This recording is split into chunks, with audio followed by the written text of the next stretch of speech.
کے سلطان مرشد رومی۔ بسم اللہ الرحمن الرحیم۔ مولا یا صلی وسلم دائما ابدا علی حبیبک خیر الخلق کلہم۔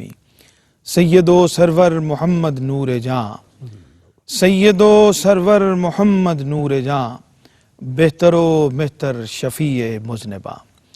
ناظرین اکرام، ARY Q TV کا یہ اختصاص ہے کہ اس میں تصوف و روحانیت کے موضوع کو ایک خاص اہمیت حاصل ہے، اور ہمیشہ بزرگان دین کے عرس کا موقع ہو، ان کی زندگی کے حوالے سے گفتگو کرنے کا موقع ہو، تو آپ کو ایک ہی جگہ یہ تمام چیزیں نظر آئیں گی، اور وہ ARY Q TV کی سکرین ہے۔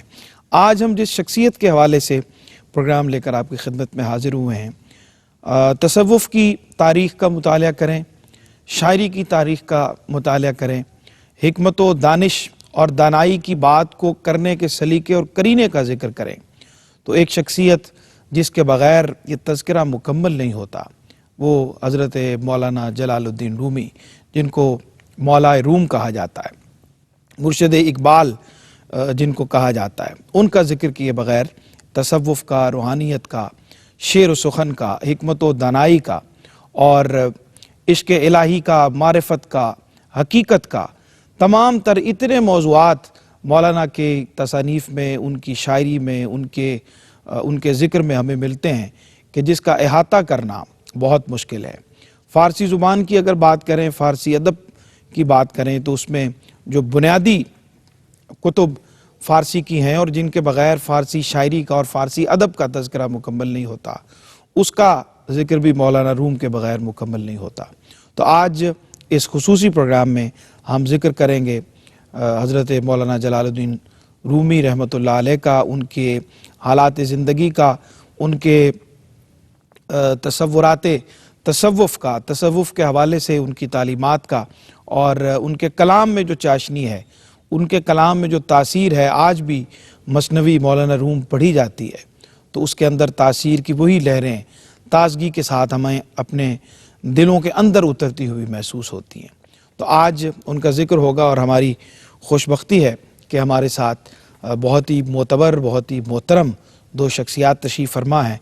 ذکر جتنا معتبر ہے، ہمارے مہمان بھی اسی اعتبار کے حامل ہیں۔ آئیے ان سے آپ کا تعارف ان سے کرواتے ہیں۔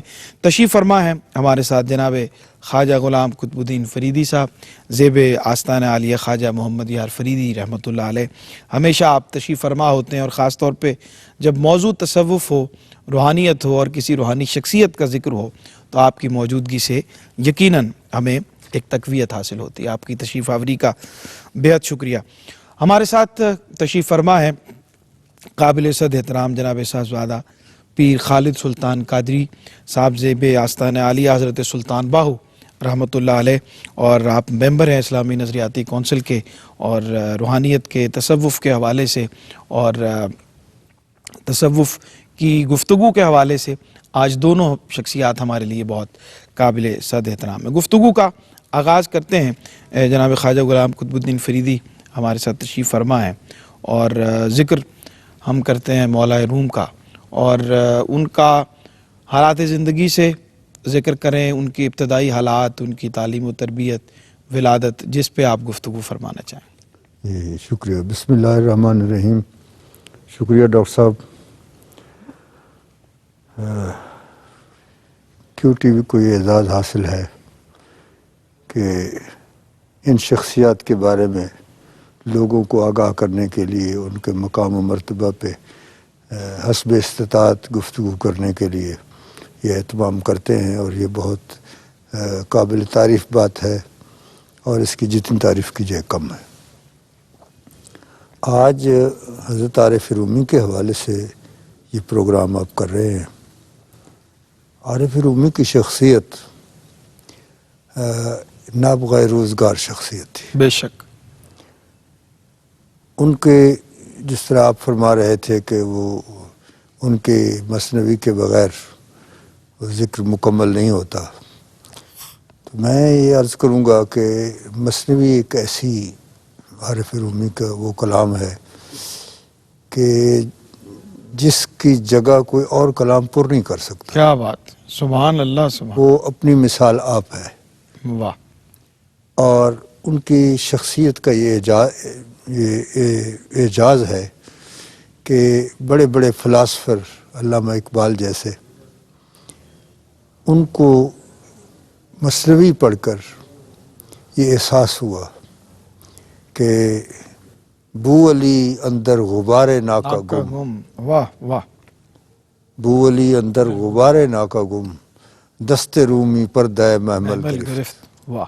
کہ وہ لیلہ مقصود جس ناکا پہ سوار ہے، بو علی تو اس اونٹنی کے غبار میں گم ہے، واہ واہ واہ. اور دست رومی پردہ محمل گرفت. کیا کہنا. یہ انہوں نے علامہ اقبال نے ان کے بارے میں یہ کہا.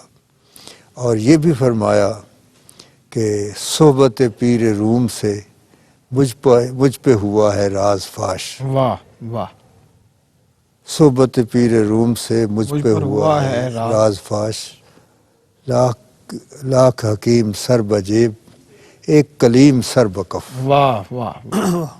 تو یہ جو اسباق ہے، یہ درس ہے، ہر ایک کے لیے اس میں درس اور سبق موجود ہے. ان کی شخصیت میں ایک ایسا نکھار ہے، اور انہوں نے ان کے ایک ایک پہلو ان کی شخصیت کو دیکھا جائے تو وہ ہمارے لیے بڑا مشعل راہ ہے. بالکل ٹھیک. بہت شکریہ جناب صاحبزادہ پیر خالد سلطان صاحب ہمارے ساتھ تشریف فرما ہے. مولانا جلال الدین رومی رحمۃ اللہ علیہ کا ذکر ہو رہا ہے، کچھ فرمائیے ان کی. بسم اللہ الرحمن الرحیم. سب سے پہلے تو میں کیو ٹی وی کو مبارکباد پیش کرتا ہوں کہ حقیقتاً جیسے حضرت نے بھی فرمایا کہ تصوف و معرفت کی دنیا سے دنیا کو آشکار کرنے کے لیے جی. جتنا اہم کردار کیو ٹی وی ادا کر رہا ہے، میں سمجھتا ہوں کہ ہماری آنے والی نسلوں کے لیے مشعل راہ ہے. جس طرح علامہ روم رحمۃ اللہ تعالیٰ علیہ کی زندگی ہے، ان کی ولادت ہے، وہ بھی ایک، میں سمجھتا ہوں امت مسلمہ کے لیے بہت بڑا اللہ کا احسان ہے. ان کی شخصیت، آپ کی کا اسم گرامی تھا محمد، جی. اور لقب تھا جلال الدین، صحیح. اور عرف تھا رومی. سبحان اللہ. اور آپ کے والد گرامی حضرت بہاؤالدین رحمۃ اللہ علیہ ایک بہت بڑے عالم دین اور سلطان العلماء کا ان کو لقب حاصل تھا. آپ کے دادا حضرت حسین بن احمد خطیب بھی اپنے وقت کے بہت بڑے مشہور عالم دین اور مفکر تھے اور محدث تھے اور مفسر تھے. ٹھیک. اس گھرانے میں آپ کی جب ولادت ہوئی، میں سمجھتا ہوں کہ علمی خاندان سے، علمی گھرانے سے جن کی ولادت ہوتی ہے، تو جس گھر میں علم، معرفت، محبت پہلی موجود ہو، وہاں جب اتنے خوبصورت ہستی کی ولادت ہو اور اس میں نکھار کیوں نہ پیدا ہو. ٹھیک. آپ کی ولادت با سعادت 6 ربیع الاول 604 ہجری 30 ستمبر 1207 عیسوی کو ہوئی. صحیح. اور آپ کے اوپر اللہ پاک کا بڑا کرم یہ ہوا کہ سب سے پہلے تو ان کو گھرانہ ایسا ملا جس نے آپ نے جنم دیا. بڑے خوبصورت گھرانہ، علم کا گہوارہ تھا، کا تصوف اور کا، اور اس کے ساتھ تصوف کا بھی گہوارہ تھا. اور آپ کے والد گرامی حضرت بہاؤالدین بڑے بڑے علماء کے استاد بھی تھے اور مرشد بھی تھے. ان کے گھر سے طریقت اور حقیقت اور معرفت کا علم چلتا تھے. صحیح. لیکن آپ نے اپنے ایک مرید حضرت سید برہان الدین ترمذی صاحب کی ڈیوٹی لگائی کہ آپ ابتدائی تعلیم سے ان کو آراستہ کریں، حضرت جلال الدین کو. تو انہوں نے 5 سال جو آپ کی تعلیم پہ لگائے اور آپ کو جس خوبصورت انداز میں انہوں نے پڑھایا، تو یہ بھی ان کی ابتدائی جو تعلیم کی زندگی تھی، وہ بھی ان کے لیے بہت بڑی ان کی شخصیت کو نکھارنے میں کردار ادا کیا. پھر کچھ ایسا حالات آئے کہ آپ کے والد گرامی کو ہجرت کرنی پڑی، اور جب آپ ہجرت کے لیے نکلے تو راستے میں نیشا پور میں آپ کی ملاقات ایک بہت عظیم شاعر حضرت فرید الدین عطار رحمۃ اللہ تعالیٰ علیہ سے ہوتی ہے. اور وہاں جب انہوں نے ننھے سے جلال الدین کو دیکھا تو انہوں نے فرمایا یہ جو رومی ہے یہ بہت بڑا جوہر کابل ہے، سبحان اس اللہ، کابل کا جوہر ہے، اور اس کو سنبھالے رکھنا اور اس پر توجہ کیجیے گا۔ واہ واہ، وہاں سے جب آپ انہوں نے نکلنے لگے تو انہوں نے معصوم بچے کو ایک کتاب دی، اسرار، جو تحفہ تھا کتاب اسرار، وہ انہوں نے عطا کی، ٹھیک۔ اور فرمایا کہ یہ تم پڑھتے رہنا اور اس کو اپنی زندگی کے لیے تمہیں لیے بہت بڑی رہنمائی حاصل ہوگی۔ ٹھیک۔ اور حقیقت یہی ہے کہ حضرت جلال الدین رومی نے اپنی پوری لائف میں اس کتاب کو سینے سے لگائے رکھا، سبحان اور ابتدا جو ان کی ہوئی نا، جو اس کے اندر شاعری چھپی ہوئی تھی، میں سمجھتا ہوں کہ وہاں سے ان کی ابتدا ہوئی، اور پھر یہ سفر کرتے ہوئے بغداد پہنچے، اور بغداد کے بعد آپ کے والد گرامی آپ کو لے کر مکہ پاک آئے۔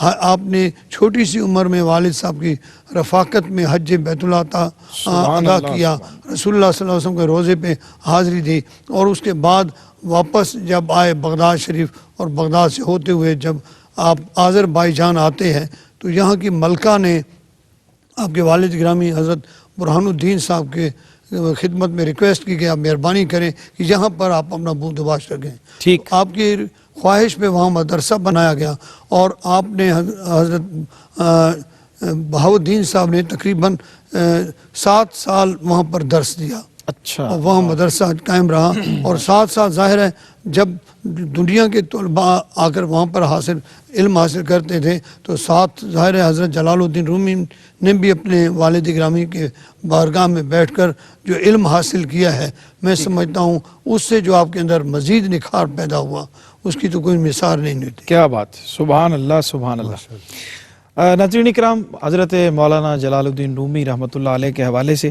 یہ پروگرام آپ کی خدمت میں پیش کیا جا رہا ہے، اور مولانا روم کا ذکر ہو اور مثنوی کے حوالے سے بات نہ کریں، اور مولانا روم کا ذکر ہو اور حضرت شمس تبریز کا ذکر نہ ہو رحمۃ اللہ علیہ کا، تو یہ ہو نہیں سکتا۔ بہت دلچسپ اور بڑی خوبصورت گفتگو ہونے والی ہے انشاءاللہ۔ ملتے ہیں آپ سے ایک چھوٹے سے وقفے کے بعد۔ جی ناظرین، خوش آمدید کہتے ہیں آپ کو وقفے کے بعد۔ پروگرام دیکھ رہے ہیں آپ آج حضرت مولانا جلال الدین رومی رحمۃ اللہ علیہ کے حوالے سے، اور بریک پہ جانے سے پہلے کچھ ابتدائی زندگی کے حالات اور پس منظر کے حوالے سے ہم گفتگو کر رہے تھے۔ جناب صاحبزادہ پیر خالد سلطان قادری صاحب ہمارے ساتھ محو گفتگو تھے۔ خواجہ غلام قطب الدین فریدی صاحب کی خدمت میں حاضر ہوتے ہوئے ہم گفتگو کو آگے بڑھاتے ہیں کہ مولانا کے ہاں جو اخلاقی تعلیمات ہیں ان کی شاعری میں، اور کثیر کتب کے مصنف ہیں، اور ان کے ہاں خاص طور پہ جو اخلاقیات کا ذکر ہے، تصوف کو جس طرح سے انہوں نے جس پیرائے میں جس خوبصورتی سے اور خوش اسلوبی سے انہوں نے بیان فرمایا ہے، اور اس حوالے سے آپ کی زندگی میں بچپن کے حالات کا ذکر پیر صاحب نے فرمایا، اس سے آگے یہ سلسلہ کس طرح بڑھتا ہے، کیونکہ محمد جلال الدین کو رومی بنتے ہوئے جس سفر سے گزرنا پڑا ہے، اس حوالے سے کچھ ارشاد فرمائیں۔ شکریہ۔ بات یہ ہے، جو عارف رومی کے اخلاق کا جہاں تک تعلق ہے، ایک بات میں آپ کی خدمت میں عرض کر دیتا ہوں کہ آپ کے بارے میں کچھ مقامی علماء کو اختلاف تھا، جی، اور وہ یہ کہ یہ سب کے ساتھ اتفاق کرتے ہیں، کیونکہ صوفی کا تو مزاج ہی ایسا ہوتا ہے، وہ تو امتیاز کا قائل نہیں ہوتا، وہ سب کے ساتھ ایک جیسا برتاؤ کرتا ہے، کیونکہ ان کا یہ نظریہ ہوتا ہے کہ گناہ سے نفرت اچھی چیز ہے، گناہگار سے نفرت اچھی چیز نہیں۔ اس کی بنیاد پر وہ ہر ایک سے محبت کرتے تھے، اور محبت سے اس کو اپنا گرویدہ بنا لیتے تھے، اور پھر اس کے اندر کی اصلاح کر دیتے تھے، یہ ان کا اصل کام ہوتا تھا۔ تو اس سے بعض علماء کو اختلاف تھا، اور یہ اختلاف جب شدت اختیار کر گیا تو انہوں نے ایک انتہائی بد اخلاق آدمی کو بھیجا کہ جا کے ان سے یہ سوال کرو کہ آپ سب کے ساتھ اتفاق کرتے ہیں، یہ کیا بات ہوئی؟ اگر وہ کہے کہ ہاں میں سب کے ساتھ اتفاق کرتا ہوں، تو پھر خوب سنانا ان کو، گالیاں جو تمہارے منہ میں آئے کہہ دینا۔ تو ایسے ہی ہوا۔ تو جب اس نے سوال کیا تو آپ نے یہی کہا میرا تو سب کے ساتھ اتفاق ہے، تو اس نے گالی بکنی شروع کر دی، بہت کچھ کہا۔ صحیح۔ جب وہ ساری بات کہہ چکا تو آپ نے فرمایا بھئی جو تم نے کہا ہے میرا تو اس کے ساتھ بھی اتفاق ہے۔ واہ واہ۔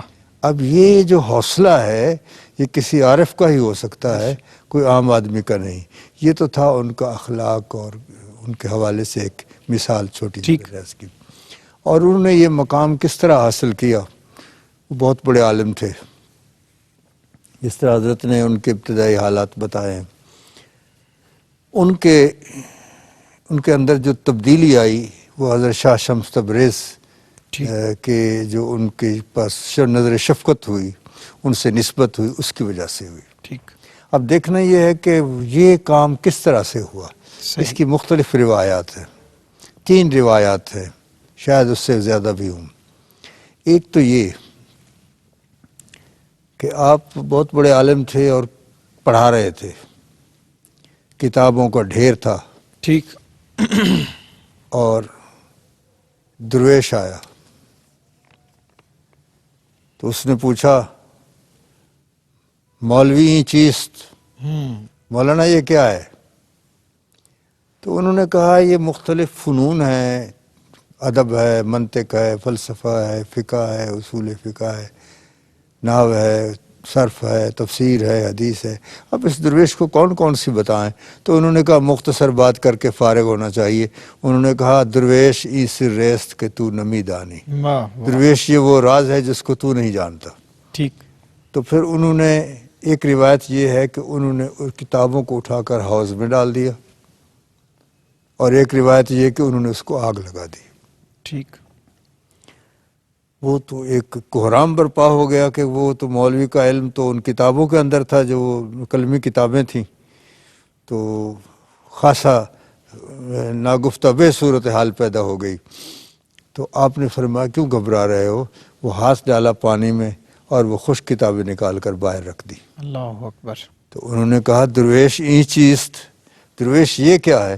تو انہوں نے فرمایا این سریست کے تو مولوی این سریست کے تو نمیدانی، یہ وہ راز ہے جس کو تو نہیں جانتا. تو اس کے بعد پھر یہ تبدیلی آئی. ایک اور بھی اس کی روایت ہے، وہ یہ ہے کہ آپ کو حضرت شاہ شمس تبریز کو ان کے شیخ نے بھیجا کہ جاؤ وہاں ایک سوختہ جہاں آدمی ہے، ٹھیک ٹھیک، اور جا کر اس کو گرماؤ. صحیح. تو حضرت شاہ شمس تبریز آئے، وہاں ایک سرا تھی، جی. اس سرا میں آپ نے قیام فرمایا، اور وہ تلاش تھی ایک دوسرے کو، حسن عشق کو، عشق حسن کو تلاش کر رہا تھا.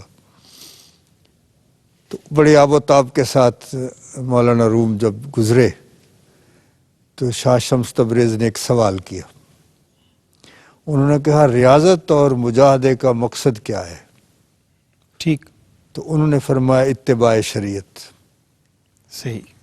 آپ نے فرمایا یہ تو سب لوگ جانتے ہیں، اصل اس کا مقصد تو یہ ہے منزل تک پہنچنا. اصل مقصد جو ہے مجاہدے اور ریاضت کا منزل تک پہنچنا ہے. صحیح. اور پھر اس پر ایک حکیم ثنائی کا انہوں نے شعر پڑھا، جس کا مطلب یہ تھا کہ جو علم تجھ کو تجھ سے چھین نہیں سکتا، واہ واہ، جو علم تجھ کو تجھ سے چھین نہیں سکتا، اس علم سے جہالت بہت بہتر ہے. واہ واہ. اگر علم کے باوجود اپنے اندر انانیت موجود ہے، ٹھیک، اپنی نفی نہیں کر سکتا، تو پھر اس علم کا کوئی فائدہ نہیں ہے. بالکل ٹھیک. تو اس بات نے ان کے اندر ایک انقلاب پیدا کر دیا. صحیح صحیح. اور پھر اس کے بعد جو شعر کہا کہ فرمایا قطع ہے، فرمایا ہیچ آہن خود بخود تیغے نہ شد. واہ واہ. کوئی لوہا خود بخود تلوار نہیں بنتا، اور ہیچ آدم خود بخود شیخ نہ شد. پھر کوئی آدمی خود بخود شیخ بھی نہیں بن سکتا. اور پھر فرمایا مولوی ہرگز نہ شد مولائے روم تا غلام شمس تبریز نہ شد. جب تک یہ مولوی شمس تبریز کا غلام نہیں بنا، یہ مولائے روم نہیں بنا. کیا بات. اچھا حضرت، یہ جو تعلق ہے حضرت شمس تبریز رحمۃ اللہ علیہ کے ساتھ، تو اگر ہم صرف اس تعلق کے حوالے سے ہی پروگرام کریں تو اس پہ بہت ساری باتیں ہو سکتی ہیں، بہت ساری جہتیں ہیں، بہت سارے پہلو ہیں کہ مولانا کے ہاں جو دنیاوی دینی علوم کا ایک بحر بے کراں تھے، ان کا ذہن بھی، ان کا قلب بھی، اور وہ ساری تربیت، روحانی تربیت بھی، علمی تربیت بھی، فکری تربیت بھی، اخلاقی تربیت بھی ان کو اپنے گھر سے اور اس ماحول سے ملی. لیکن اس کے باوجود یہ جو تعلق ہے جو حضرت شمس تبریز رحمۃ اللہ علیہ کے ساتھ ہے، اس نے مولانا روم کو جو ہے وہ اصل میں عارف رومی بنایا. کیا فرماتے ہیں؟ جی بالکل آپ صحیح فرما رہے ہیں. میں حضرت سلطان العارفین کے سلطان باہو کے فرمان سے اس چیز کو آگے بڑھاؤں گا. بسم اللہ. کہ آپ نے فرمایا علم باطن ہم چو مسکا، علم ظاہر ہم شیر واہ. کے بود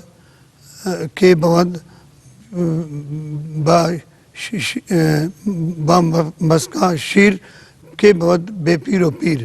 کہ علم ظاہر بسکا ہے یعنی مکھن ہے، علم باطن مکھن ہے، اور علم ظاہر جو ہے وہ دودھ ہے، اور بغیر دودھ کے علم باطن ہاتھ سے مکھن بن نہیں سکتا. جس طرح بغیر مکھن دودھ کے مکھن نہیں بن سکتا، اسی طرح بغیر پیر کے بندہ پیر نہیں بن سکتا.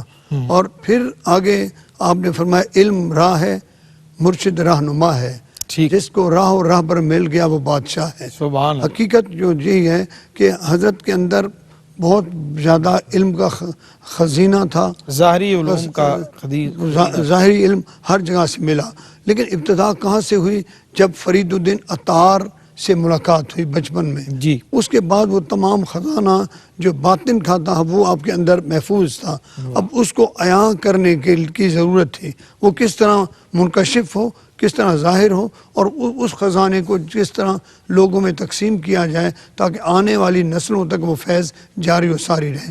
اس کے لیے پھر ان کے حضرت شمس تبریز کے مرشد حضرت کمال الدین صاحب نے بھیجا کہ آپ جائیں اور جا کر اس خزانے کو آپ منکشف کریں. سبحان پھر جب اللہ. آپ آئے، جیسے حضرت نے فرمایا، دو واقعات آپ نے بیان فرمایا. حقیقت یہی ہے کہ اس کے بعد کیا ہوا کہ حضرت کی دنیا بدل گئی. جو علم میں نے پڑھا ہے، جو علم میں نے سنا ہے، جو علم میں نے دیکھا ہے، وہ اس سے بالکل برعکس ہے جو یہاں سے مل رہا ہے. صحیح. پھر آپ کو علم پڑھانا بھول گیا، مدرسے بھول گئے، اور ٹائم دینے لگ گئے کس کو؟ اپنے مرشد کامل کو، حضرت شاہ شمس تبریز کو. آپ کا پورا وقت ان کے ساتھ گزرتا تھا. روایات میں ہے کہ 40 دن تک تو آپ ایک ہی جگہ پہ بیٹھے رہے اور ایک استفادہ ان سے حاصل کرتے رہے. وہ کون سا تھا؟ علم وہ تھا جو انہوں نے اپنے والد سے پڑھا، اپنے اساتذہ سے پڑھا، اور اس عمر تک آپ پڑھتے رہے. لیکن آگے پڑھا بھی رہے ہیں، لیکن وہاں سے کیا حاصل کر رہے تھے؟ وہ معرفت تھی، وہ طریقت تھی، وہ نفس کشی تھی، جو کہ نفس کو مار کے، نفس امارہ کو مار کے نفس مطمئنہ کی طرف جانا تھا. پھر اس سے کیا ہوتا ہے کہ ان کو اللہ کی ذات اور حق تعالیٰ کے ساتھ ان کی ملاقات کے راستے کھل گئے. سبحان اللہ. جب وہ راستے کھلے، مرشد کی وجہ سے کھلے، اور مرشد نے وہ راستہ عطا کر دیا کہ جو باطن چھپا ہوا تھا وہ انہوں نے ظاہر کر دیا. اس سے پھر آپ نے دیکھا مثنوی شریف جو آپ نے لکھی، ہزاروں اشعار مثنوی شریف سے رہنمائی کر رہے ہیں. اور میں سمجھتا ہوں تصوف کا کوئی باب اس وقت تک کھلتا نہیں ہے جب تک وہ مثنوی شریف کا سہارا نہیں لیا. کیا بات ہے. سبحان اللہ سبحان اللہ. اچھا خواجہ صاحب، ذکر ہم اسی کو ہی آگے لے کے چلتے ہیں کہ جب فیض مرشد کی طرف سے ملا اور اس کے بعد اس کا ظہور جو ہے وہ برکات کی صورت میں اور علم تصوف کی صورت میں، روحانیت کی صورت میں آگے لوگوں تک منتقل ہوا، مثنوی کی تخلیق ہوئی، اور اس کے اندر جو معارف ہیں تصوف کے وہ اس کے اندر ہمیں دکھائی دیتے ہیں. یہ جو فیض رسانی کا ایک تسلسل ہے جو شیخ سے لے کر اور آگے تقسیم کرنے والا، مولانا روم کے ہاں اس کو کس طرح سے دیکھتے ہیں؟ اور یہ سوال میں سمجھتا ہوں کہ تھوڑا سا ہم تفصیل سے لیں گے آپ سے، اور ایک چھوٹا سا وقفہ ہے، واپس آتے ہیں تو پھر اسی سوال کو یہیں سے انشاءاللہ کنٹینیو کرتے ہیں. جی ناظرین، خوش آمدید کہتے ہیں وقفے کے بعد آپ کو. پروگرام آپ دیکھ رہے ہیں مولانا جلال الدین رومی رحمۃ اللہ علیہ کے حوالے سے. یہ خصوصی ٹرانسمیشن ہے RYQ TV پہ آپ کے لیے پیش کی جا رہی ہے. اور بریک پہ جانے سے پہلے ہم ذکر کر رہے تھے، اور جب حضرت شمس تبریز رحمۃ اللہ علیہ کے ساتھ روحانی نسبت کا، تعلق کا اور ان کے ساتھ اس وابستگی کا ذکر ہوا، اور اس جب وہ دل کا اور باطن کا نور حاصل ہوا شیخ کامل کی توجہات سے، تو اس کے بعد اس کا نور کس طرح سے پھیلا اور اس کی روشنی کس طرح سے آگے منتقل ہوئی، یہ سوال تھا، اور حضرت خواجہ غلام قطب الدین فریدی صاحب تشریف فرمائی۔ بات یہ ہے ڈاکٹر صاحب کہ علم تو بہت ضروری ہے، ٹھیک، سب صوفیان علم علم کے بغیر نہیں ہے، لیکن بات یہ ہے کہ علم کو حاصل کرنے کے بعد اس کو علم کو مومن کرنا بڑا ضروری ہے۔ عارف رومی فرماتے ہیں علم را برتن زنی مارے بوت، واہ واہ واہ، علم کو اگر آپ تن پر ماریں گے تو یہ مار بن جائے گا، سانپ بن جائے گا۔ سلطان صاحب بھی فرماتے ہیں نا، علم پڑھیا تے ادب نہ سکھیا، کی لینا علم نو پڑھ کے ہو۔ اور علم را بر دل زنی یار بود، واہ واہ، استعمال پہ دار و مدار ہے کہ آپ علم کو کس طرح استعمال کرتے ہیں، اس کو اپنی تن پروری پہ کرتے ہیں یا دل کی اصلاح کے لیے کرتے ہیں۔ سبحان اللہ۔ تو عارف رومی نے جتنا علم پڑھا ہوا تھا اور بہت سی جگہوں پہ جا جا کے آپ نے علم حاصل کیا، اس علم کو انہوں نے پھر استعمال کیا دل پر، واہ واہ، اور وہ فیض نگاہ حضرت شاہ شمس تبریز رحمۃ اللہ علیہ کا تھا۔ عام طور پہ میں بہت دفعہ یہ بات کہہ بھی چکا ہوں، بار بار کہتا بھی ہوں کہ لوگ نظر کے کمال کے قائل نہیں ہوتے، حالانکہ کوئی بکری بھینس یہ بیمار ہو جاتی ہے، بچہ بیمار ہوتا ہے نظر بد کے لگنے سے، نظر بد کی وجہ سے، تو نظر بد کے کمال کو تو مان لیتے ہیں کہ اچھی نظر کے میں کوئی کمال نہیں ہے، سبحان تو یہ اچھی نظر میں بھی یہ کمال ہوتا ہے کہ وہ چاہے تو۔ اب حضور سرور عالم صلی اللہ علیہ وسلم کی بارگاہ میں ابو بکر آئے تو صدیق بن گئے، عمر آئے تو اپنا غنی بن گئے، عثمان غنی ہو گئے، حضرت عمر فاروق بن گئے، تو یہ سب چیزیں نگاہ کے کرشمہ سازیاں ہیں۔ اور وہ حضرت بلال، میرا ایک نعت کا شعر ہے نا بسم اللہ، کہ اہل جمال رشک کناں ہے بلال پر، واہ واہ واہ، اہل جمال رشک کناں ہے بلال بلال پر، پر، حسن نگاہ یار سے قسمت سنور گئی۔ واہ، تو یہ نگاہ کے کمالات ہوتے ہیں جو انہوں نے حاصل کیے عارف رومی نے، اور وہ حضرت شاہ شمس تبریز کی نگاہ کا کمال تھا۔ سبحان اور اللہ، یہاں تک تھا کہ آپ کے اندر تبدیلی ایسے کہ جو صلاح الدین زرکوب تھے، ان کے وہ چاندی کے ورک بناتے تھے، اور اگر آپ کا یقیناً گزر ہوا ہوگا اس بازار سے جس بازار میں چاندی کے ورک بنائے جاتے ہیں، تو ایک ہتھوڑی کے ساتھ بڑی سر کے ساتھ 2-4 آدمی لگے ہوئے ہوتے ہیں اور اس کو مار رہے ہوتے ہیں۔ وہ جو اس میں ردھم تھا، جو اس کی سر تھی، اس سے آپ متاثر ایسے ہوئے کہ وہاں وجد کرنے لگ گئے۔ واہ واہ، اور میرے جد امجد حضرت خواجہ محمد یار فریدی رحمۃ اللہ علیہ بھی ایسے ہی پاک پتن شریف اسٹیشن پہ بیٹھے ہوئے اور مال گاڑی گزر رہی ہے، وہ ایک ردھم کے ساتھ گزر رہی ہے، تو اس پہ آپ کو وجد ہو گیا، ہزاروں قطار رونے لگے۔ کیا بات، تو عارف رومی کو بھی اس قدر گریہ ہوتا تھا کہ یہ سرد علاقہ تھا اور آنسو بہتے تھے تو وہ بالکل باقاعدہ جم جاتے تھے چہرے پر، تمام آنسو اتنے ہوتے تھے۔ کیا بات ہے، سبحان تو آپ نے مثنوی شریف میں بہت سے ادق مسائل کو بیان فرمایا، جن میں مسئلہ وحدت الوجود ہے۔ بعض لوگ وحدت الوجود کے قائل ہوتے ہیں، بعض لوگ وحدت الشہود کے قائل ہوتے ہیں، تو اس کو یہ بڑے بڑے مسائل کو مثالوں کے ساتھ سمجھا دینا، صحیح، یہ بڑا کمال تھا آپ کا۔ مثلا انہوں نے فرمایا کہ یہ جو دریا ہے اس میں بلبلہ پیدا ہو جاتا ہے، ٹھیک، اس میں موج پیدا ہو جاتی ہے، اس میں جھاگ پیدا ہو جاتی ہے، وہ کسی نے باہر سے اٹھا کر اس میں نہیں پھینکی ہوتی، واہ، وہ بلبلہ بھی اسی پانی کی ایک شکل کا نام ہے، جھاگ بھی اسی پانی کی ایک شکل کا نام ہے، وہ بھنور بھی اسی پانی کی ایک شکل کا نام ہے، دوسرا نہیں ہے، یہ تمہیں وہم ہو گیا ہے کہ یہ کچھ اور دوسرا ہے۔ کیا بات، تو اس طرح سے آپ نے مسائل کو بڑی خوبصورتی کے ساتھ بیان فرمایا۔ اور اس کے علاوہ آپ نماز جب ادا فرماتے تھے تو اتنی کیفیت ہوتی تھی کہ فرماتے ہیں بخدا خبر نہ دارم چو نماز بھی گزارم. واہ جب میں نماز پڑھتا ہوں تو مجھے خدا کی قسم مجھے کچھ پتہ نہیں ہوتا کہ تمام شد رکوع ہے کہ امام شد فلان ہے، امام کون ہوتا ہے، میرا رکوع پورا ہوا ہے یا نہیں ہوا. یعنی یہ ایک محویت کا عالم ہے. وہ علم تو پہلے پڑھا ہوا تھا لیکن اس علم میں یہ رچاؤ تب آتا ہے جب شیخ کی نگاہ ہو. کیا بات ہے، سبحان اللہ سبحان اللہ.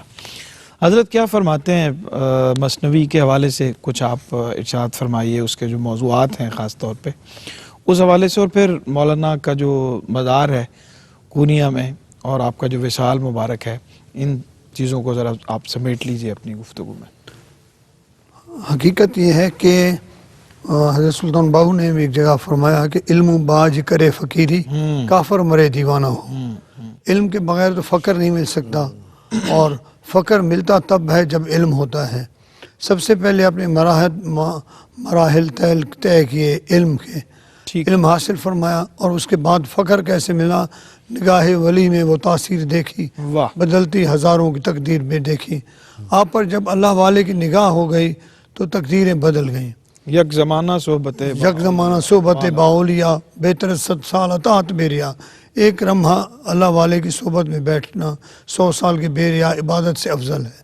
تو آپ نے جب صحبت مرشد اختیار کی تو اس میں جو آپ کے اندر نکھار اور عاجزی انکسار پیدا ہوا، اس نے آپ کو ایک بہت بڑا عارف بنا دیا.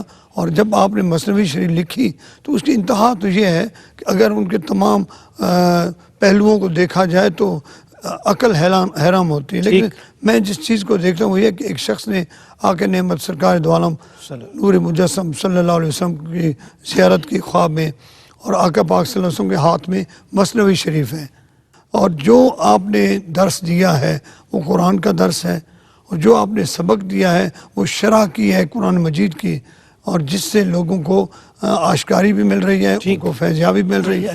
اور آپ نے اپنا آخری وقت جو ہے وہ مرشد کامل سے جدائی کے بعد جو کونیا میں گزارا وہ اشک بہاتے ہوئے گزارا، اللہ اکبر، روتے ہوئے گزارا. اور پھر لوگوں میں جب آپ کی توجہ جاتی تھی، لوگوں کے قلوب جو ہیں وہ بدل جاتے تھے، انقلاب بپا ہو جاتا تھا.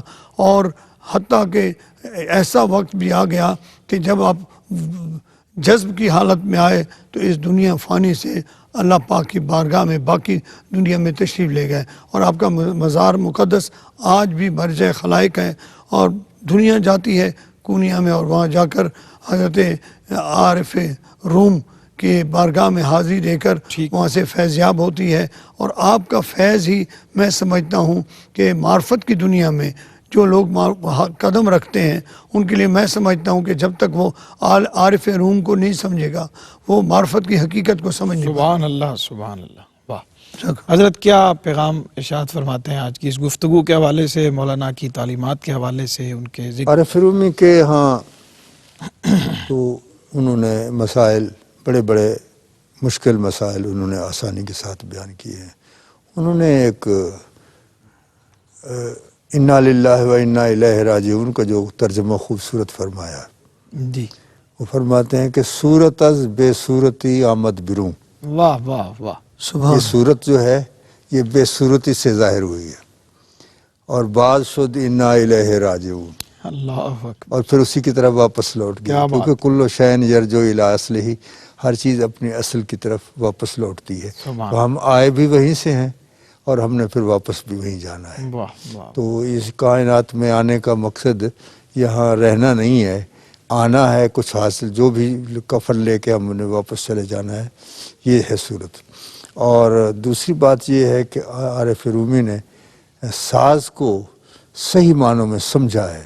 ایک بزرگ فرمایا کرتے تھے کہ اگر کچھ عرصہ انسان ساز سن لے تو صاحب راز ہو جاتا ہے. اللہ اکبر. تو عارف رومی نے اس کے بارے میں یہ فرمایا، خشک تارو خشک چوبو خشک پوست از کجا میں آیا دی آواز دوست. یہ آواز دوست کہاں سے آ رہی ہے؟ ساری چیزیں تو خشک ہیں. تو انسان بھی وہی ایک ساز ہے جس میں ونفخت فیہ من روحی کے بعد اس نے بولنا شروع کیا ہے. کیا بات ہے، یہ بھی ایک ساز ہے. سبحان اللہ. تو اسی یہ ہے پیغام حضرت علامہ. حضرت پیغام آج کے اس پروگرام کے حوالے حضرت سے. سلطان العارفین سلطان باہو کے اس شعر سے کہ ایتن رب سچے دا حجرا واہ واہ واہ وچ پا فقیرہ جھاتی ہو، واہ. نہ کر منت خواج خضر دی تیرے اندر آب حیاتی ہو، سبحان اللہ. شوق دا ڈیوا بال ہنیرے متا لبے یار کھڑاتی ہو، مرن تو پہلے مر گئے باہو جن حق دی رمز پہ چھان. واہ واہ. جس نے حق کو جان لیا وہ مرنے سے سبحان پہلے اللہ، مر گیا. سبحان اللہ. یہ پیغام ہے کہ جس نے اپنے آپ کو پہچان لیا اس نے سب کچھ پہچان لیا. بے شک. بہت شکریہ جناب خواجہ غلام قطب الدین فریدی صاحب، آپ کی تشریف آوری کا، آپ کی رہنمائی کا. جناب صاحبزادہ پیر خالد سلطان قادری صاحب، آپ جزاک کی اللہ. تشریف آوری کا بہت شکریہ. ناظرین کرام، پروگرام کا وقت ختم ہوا، لیکن مولانا جلال الدین رومی رحمۃ اللہ علیہ کا ذکر ایسا ہے، اس کی چاشنی ایسی ہے کہ اس میں اگر کچھ نہ کچھ ترنم کا حصہ نہ ڈالا جائے تو بات بنتی نہیں ہے. میں جب حاضری ہوئی مولانا کے ہاں تو وہاں ان کی نظر کچھ اشعار کیے تھے، اور بزرگوں کی اجازت سے میں ان اشعار سے آپ سے اجازت طلب کرتے ہیں، اور انہی اشعار کے ساتھ ڈاکٹر سرور نقشبندی کو اجازت دیجیے، اور اللہ کریم ہمیں ان بزرگوں کے نقش قدم پر چلنے کی توفیق عطا فرمائے. ہمارے قلب و روح کو بھی اس روشنی کا کوئی ایک کرن اور کوئی ایک ذرہ عطا فرمائے جس سے ان کے دل روشن اور منور تھے. امیر جادہ عرفان مرشد رومی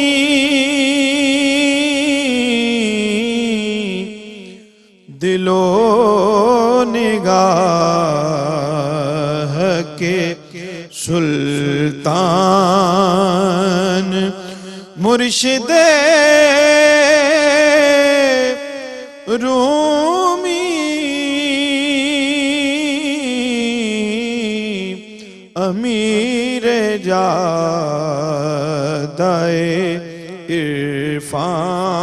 عرفان پس حروف رواں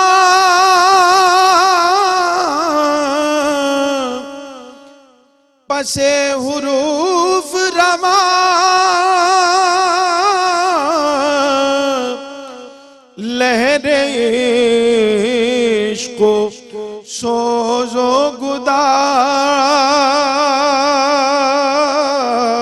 گداز سرور و کیف کا دیوان مرشد رومی دل و نگاہ کے سلطان تمہارے